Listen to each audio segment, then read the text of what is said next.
Two of Graham Platner's ex-girlfriends spoke with the Free Press about the reactions to their claims about the Senate candidate. One of the women was Jenny Rasico, who is a Democrat. She said, quote, "I have seen many people around me who loudly supported the Believe Women movement, now having to ignore and make excuses for Graham's behavior." The Platner campaign did not respond to a request for comment from the Free Press. He previously told the New York Times he was far from a perfect boyfriend in the past. Audrey Fahlberg is a Washington correspondent for the Free Press, and she joins me now to discuss her new piece. It's so good to see you, Audrey. Thank you for having me. Absolutely. So tell us a little bit about what these women had to say to you, how they're feeling about the reaction to them coming forward.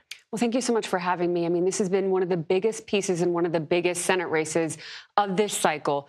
This huge expose drops in the New York Times last week. One of the most fascinating things that happens here is, these women are it takes a lot for them to come forward to the New York Times. And a couple of them are kind of frustrated by how they're portrayed. One of them is a woman named Lindsay Fifield. She is a Republican that is featured very prominently in the piece. So she kind of, spoke to the New York Times under the assumption that other women's kind of accusations or experiences with Graham Platner would be featured a little bit more prominently. But what me and my colleague Franny Block in the Free Press were really interested in gleaning from her was her reaction to how Democratic operatives and lawmakers were talking about this. One thing that really caught my eye was Sheldon Whitehouse. He's a senator, from the Northeast, and he said he was, quote, not impressed by the allegations that were outlined in this piece. And, that kind of raised a lot of questions about, okay, what do you mean impressed? Obviously it takes a lot for women to come forward about negative experiences that they've had with someone.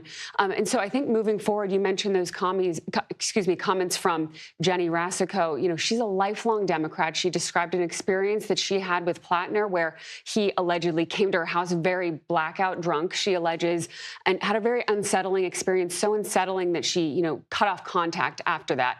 And so I think, part of his appeal on the campaign trail is that he's a changed man. But I think a lot of women who've dated him are really kind of sounding the alarm on whether that's true. Right. That's one of the things he said in an interview this morning, is that he's changed because of his relationship with his wife. You were able to look at some diary entries from Fifield from, I think, 2016. What did they say, and did they match up with what you had heard from Rasico as well? So when we were reporting this for the Free Press, one thing that we really wanted to do was speak to her friends at the time. We reviewed messages that she had with them, spoke to friends, and they talked about how she had been really open about his mental health struggles at the time and how she was trying to help him through that. But those diary entries were really revelatory in, talking about how emotionally turbulent this experience was for her. She opened up in those diary entries about having to break a lease to put physical distance between them.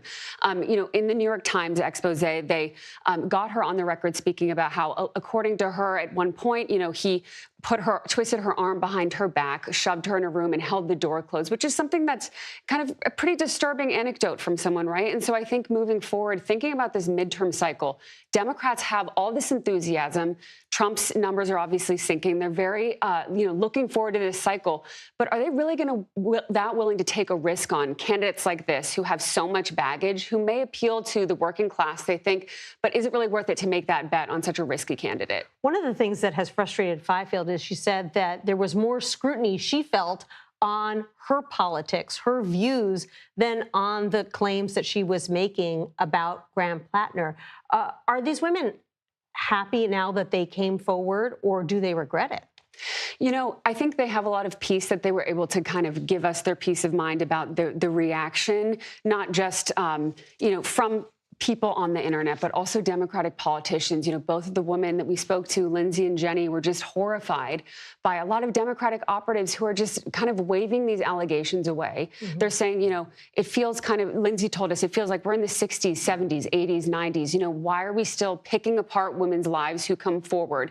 Obviously you need to disclose in a piece that what someone's political affiliations may be. But what she wanted to emphasize to us is she's happily married. She has 2 children. She didn't come forward because of her political affiliations, but in spite of them. And there really was a personal cost to her coming forward. Right. Well, it was a fascinating piece, really amazing. You were able to talk to both of these women.